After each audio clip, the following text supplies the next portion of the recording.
what we have witnessed today, it's a harbinger of an implosion that is about to happen within the EFF. Floyd has comes from the student movement, and I would expect that there will be a lot of the support that comes from the student wing of the EFF that will actually want to align with his movement. So I suspect that there is going to be an exodus of members of the EFF who are loyal to Floyd. But let's get a little deeper on that just for 1 minute. So there has always been tension in the mass democratic movement, especially with the youth and the student wings. One, the South African Student Congress had been known as the intellectual force in the Progressive Youth Alliance, the PYA, whereas the Youth League had not been given that status, and there has always been a contestation between the two. So the SASCO students that rise through the ranks of SASCO and attain leadership, they are known to be argumentative. You call them the Enlightenment movement. So Enlightenment movement is that we use reason as the torch to illuminate the future. So you don't use your emotions. Whereas the youth leaguers have been known to be the loyal folks who follow the leaders. So they will defend the ANC even when the ANC is wrong. Whereas SASCO would stand and say this is wrong. So SASCO had that dynamic relationship with the ANC. The youth leaders have always been supportive of the youth of the ANC, irrespective of what decisions. Now, Floyd comes from that school of thought where you don't just agree with the leader. You need to raise reason and say, but is this okay? So I think that he has stomached this for a very long time. The kind of a suppression that came from Julius and has been overshadowed by the overwhelming shadow of Julius Malema. Now he has come to the point where he is saying, where will I be in the next 10 years if I continue to live under the shadow of this guy? And if I raise issues and I'm not taken seriously. Remember, I mean, when last did you see Floyd addressing a big crowd? If the address that we saw in Moses Mabhida, where Julius had supposedly was sick and this and that happened with the mucus and stuff, that was the moment that should have been given to a Floyd to address as the deputy. If Julius was not feeling well, he could have gone and greeted the masses and say, I'm here, but my deputy say I'm not feeling well. But Floyd has never been given that platform to shine.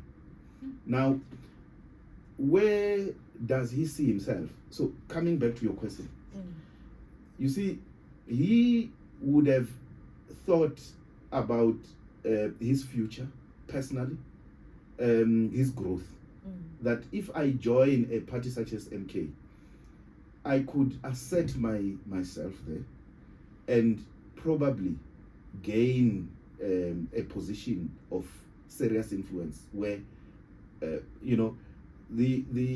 dynamic that is happening within MK, the chaos that is happening, creates a space for someone who has experience and who has intellectual depth, such as Floyd, to come in and stabilize the party. And by asserting himself, he could rise through the political party and become even maybe the leader of the party. So in Parliament, this thing that Floyd said, he has not been promised anything. Politicians, we need to read what they say with a pinch of salt. It is possible that we might see Floyd as the leader of the caucus of MK in Parliament. He has got experience, and it is possible that he can lead MK alongside with the retired judge. So chances are he's promised something. I mean, he wouldn't just leave just to go and be a member and start from scratch, right? I mean, look at Jimmy Manyi resigning. Yeah. Right? It is possible that there were conversations that took place. Why are you leaving, my brother? Yeah. And maybe there is something that has happened that they're not going to tell us in the public. No, he said I won't say it now. Yeah. But it is possible that Floyd would have had conversations with a Jimmy Manyi.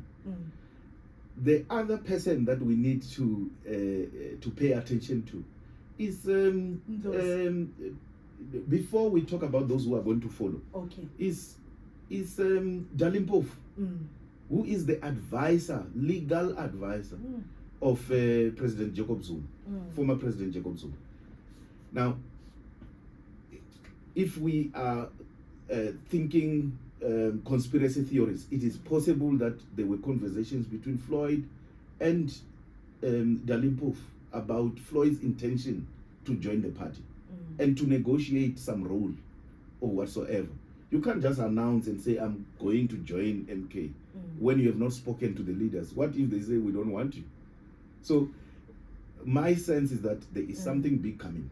So with regard to those that will follow my logic about those who come from the student movement, who have the argumentative inclination, such as a person like Ndlozi. Ndlozi comes from Vets, where Floyd was the president of the SRC.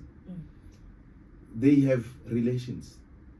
But there was a tweet that was read on radio, on other platforms today, that Ndlozi made, which was, almost like subtweeting what is currently happening.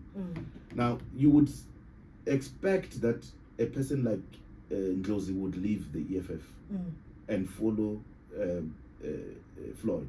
You would expect the guy that was the spokesperson very recently, I think it's Sinao, it is possible that he might leave. He might leave as well. Yeah, and many others.